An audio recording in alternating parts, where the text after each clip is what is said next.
மாண்புமிகு அவைத்தலைவருக்கு வணக்கம். இந்த விவாதத்தில் பங்கேற்று உரையாற்றுவதற்கான வாய்ப்பை நல்கிய தங்களுக்கு எனது நன்றியை உரித்தாக்குகிறேன். பஹல்காமில் நடந்த பயங்கரவாத தாக்குதலில்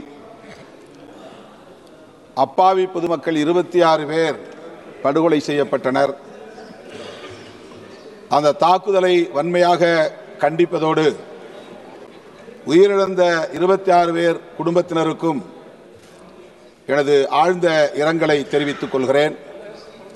பாதிக்கப்பட்ட அந்த குடும்பத்தினரின் நலன்களுக்கு அரசு என்ன இழப்பீடு தந்தது என்கிற விவரம் தெரியவில்லை. அவர்களில் குடும்பத்தாருக்கு அரசு வேலைவாய்ப்பு வழங்குவதற்கான முயற்சிகளை மேற்கொண்டதா என்கிற விவரமும் வெளியாகவில்லை. ஆகவே பாதிக்கப்பட்ட அந்த குடும்பத்தினருக்கு இழப்பீடு வழங்க வேண்டும், வேலைவாய்ப்பு வழங்க வேண்டும் என்பதை முதலில் ஒரு கோரிக்கையாக நான் முன்வைக்கிறேன். அந்த படுகொலையை தடுத்திருந்தால் நாம் பெருமைப்படலாம், இந்த அரசின் நடவடிக்கையை பாராட்டலாம். ஆனால் படுகொலை நிகழ்ந்துவிட்டது. 26 அப்பாவிகள் உயிரிழந்திருக்கிறார்கள். இந்த நிலையிலே நாங்கள் துல்லியமாக தாக்குதல் நடத்தியிருக்கிறோம், திருப்பி தாக்கியிருக்கிறோம் என்று பெருமை பொங்க பேசுகிறோம். இதில் பெருமைப்படுவதற்கு என்ன இருக்கிறது என்று எனக்கு விளங்கவில்லை. மிகப்பெரிய நாடு, பாகிஸ்தானோடு ஒப்பிடுகிற போது பல மடங்கு வலிமையுள்ள ஒரு தேசம், 140 கோடி மக்கள் தொகையை கொண்ட ஒரு பெரிய நாட்டை மிக இலகுவாக அவர்கள் உள்ளே புகுந்து தாக்கிவிட முடியும் என்பதற்கு ஒரு சான்றாக இந்த பஹல்காம் தாக்குதல் மீண்டும் ஒரு அச்சுறுத்தலை ஏற்படுத்தி இருக்கிறது. இது நாட்டின் பாதுகாப்புக்கு விடப்பட்ட சவால். இது நாட்டின் மக்களுக்கு உள்ள பாதுகாப்பை அச்சுறுத்தக்கூடிய ஒரு நடவடிக்கை. உளவுத்துறையின் தோல்வி, பாதுகாப்புத்துறையின் தோல்வி, ஆட்சி நிர்வாகத்தின் தோல்வி என்பதை சுய விமர்சனமாக முதலில் நாம் ஏற்றுக்கொள்ள வேண்டும். அதுதான் நம்மை மீண்டும் வலுப்படுத்துவதற்குரிய வாய்ப்பை உருவாக்கி தரும். வெளியுறவு கொள்கையும் தோல்வியடைந்திருக்கிறது என்பதைத்தான் இது காட்டுகிறது. காஷ்மீர் தொடர்பாக நாம் எடுத்திருக்கிற நிலைப்பாடும் தோல்வியடைந்திருக்கிறது என்பதைத்தான் இந்த தாக்குதல் உறுதிப்படுத்தி இருக்கிறது. அரசமைப்பு சட்டம் உறுப்பு எண் 370 நீக்கிவிட்டால் காஷ்மீர் சுதந்திர தேசமாக மாறிவிடும், பயங்கரவாதம் முற்றாக ஒழிந்துவிடும், பொதுமக்கள் அங்கே சுதந்திரமாக உழவ முடியும், சுற்றுலா வளர்ச்சியடையும் என்றெல்லாம் நம்முடைய அரசின் தரப்பிலே சொல்லப்பட்டது. 370 நீக்கப்பட்டது. ஆனால் என்ன நிலை? அதன் பிறகுதானே இந்த தாக்குதல் நடந்திருக்கிறது. அரசு நமக்கு பாதுகாப்பு தரும் என்கிற நம்பிக்கையின் அடிப்படையில் தானே பொதுமக்கள் சுற்றுலா பயணம் மேற்கொண்டார்கள். ஆனால் எல்லை தாண்டிய பயங்கரவாதம் ஊடுருவியது எப்படி? அதை தடுக்க முடியாத நிலை ஏற்பட்டது எப்படி? எல்லையோரத்தில் தொடர்ச்சியாக பாதுகாப்பு படை வீரர்கள் இருக்கிறார்கள் என்கிற நம்பிக்கையின் அடிப்படையில் தானே பொதுமக்கள் பஹல்காமுக்கு வந்தார்கள். அந்த இடத்திலே பாதுகாப்பு படை வீரர்கள் இல்லாமல் போனது எப்படி? அந்த இடத்திலே தாக்குதல் நடத்தியவர்களை தடுத்து எதிர்த்து போராடிய குதிரை ஓட்டித்தான் அந்த இடத்தில் பலியாகி இருக்கிறானே தவிர நம்முடைய ஆர்மி பாதுகாப்பு படையை சார்ந்த வீரன் யாரும் அதிலே பலியாகவில்லை. இது மிகப்பெரிய அளவில் நமக்கு சந்தேகத்தை எழுப்புகிறது, கேள்வியை எழுப்புகிறது. ஆகவே காஷ்மீர் தொடர்பாக இந்த அரசு எடுத்த நிலைப்பாடு படுதோல்வி அடைந்திருக்கிறது. அரசமைப்பு சட்டம் உறுப்பு எண் 370 நீக்கப்பட்டது, படுதோல்வி அடைந்திருக்கிறது என்பதை ஒப்புக்கொண்டு காஷ்மீர் ஜம்மு மாநிலத்திற்கு மீண்டும் மாநில அந்தஸ்தை வழங்க வேண்டும் என்று அரசுக்கு நான் வேண்டுகோள் விடுக்க கடமைப்பட்டிருக்கிறேன். இந்த பயங்கரவாத தாக்குதலால் இப்போது சுற்றுலா அங்கே பாதிக்கப்பட்டிருக்கிறது. சுற்றுலா மூலம் மட்டுமே பெரும்பான்மையான வருமானத்தை கொண்டிருக்கிற மாநிலம் ஜம்மு காஷ்மீர்.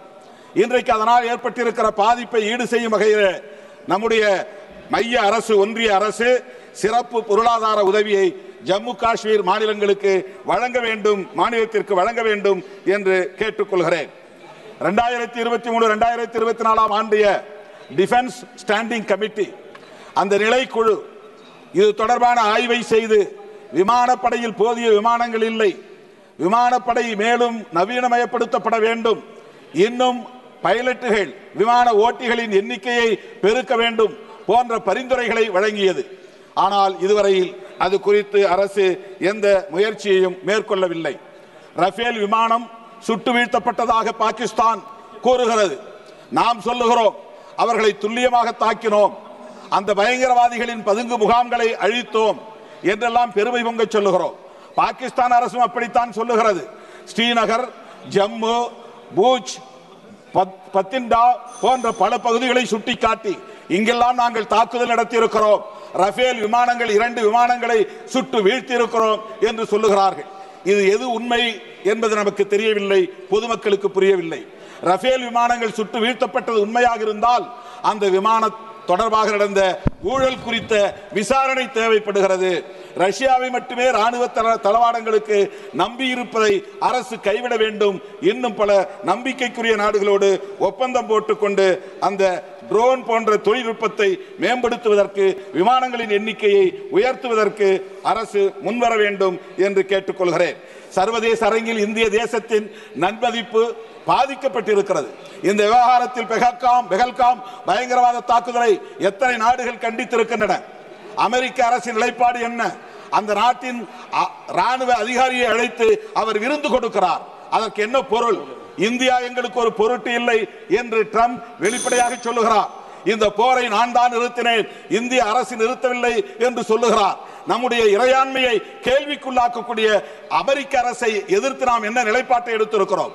அங்கே சட்டவிரோதமாக தங்கியிருக்கிற இந்திய குடிமக்களை கால்விலங்கு கைவிலங்கு போட்டு விலங்குகளை விட மோசமான முறையிலே கொண்டு வந்து இங்கே இறக்கினார்கள். ஒரு வார்த்தை அமெரிக்காவை நாம் கண்டிக்கவில்லை. ஆக நம்முடைய அரசின் வெளியுறவு கொள்கை எந்த அளவுக்கு இருக்கிறது என்பது வெளிப்படுகிறது. அது மட்டுமில்லாமல் ஒன்றை சொல்லி நான் முடிக்க விரும்புகிறேன். வெளியுறவு கொள்கையில் நமக்கு பெரும் தோல்வி அடைந்திருப்பதை போல உள்நாட்டில் நாம் மக்கள் ஒற்றுமை குறித்து கவலைப்படாமல் இருக்கிறோம். இங்கே மதவாத அடிப்படையில் முஸ்லிம் வெறுப்பையும் கிறிஸ்தவ வெறுப்பையும் நாளுக்கு நாள் அதிகரிக்க செய்கிறோம். நம்மிடையே ஒற்றுமை இல்லை என்பது சர்வதேச அரங்கில் தெரிகிறது. ஒற்றுமையை உருவாக்குவதற்கான ஆக்கப்பூர்வமான பணிகளை அரசு மேற்கொள்ள வேண்டும். வெறுப்பு அரசியலை கைவிட வேண்டும். குறிப்பாக முஸ்லிம்களுக்கு எதிரான வெறுப்பு அரசியலை அடையாளப்படுத்தக்கூடிய வகையில் துருக்கிக்கு எதிரான நடவடிக்கை இந்த அரசு மேற்கொள்கிறது, சீனாவுக்கு எதிரான நடவடிக்கை மேற்கொள்ளவில்லை. இது முஸ்லிம் வெறுப்பை வெளிவிவகார கொள்கையிலும் நாம் உட்படுத்துகிறோம் என்பதை காட்டுகிறது. எனவே மதவாத அரசியலும் நம்முடைய தேசத்தின் பாதுகாப்புக்கு மிகப்பெரிய அச்சுறுத்தலாக இருக்கிறது. இந்த வெறுப்பு அரசியலை அரசு கைவிட வேண்டும். உள்நாட்டு மக்களின் ஒற்றுமையை மேம்படுத்த வேண்டும். வெளிவிவகார கொள்கையில் ஒரு நாட்டை மட்டுமே சார்ந்திருக்காமல் நாம் அனைத்து சர்வதேச நாடுகளோடும் நல்லிணக்கமான உறவை பேண வேண்டும் என்பதை சொல்லி வாய்ப்புக்கு நன்றி கூறி முடிக்கிறேன். நன்றி, வணக்கம்.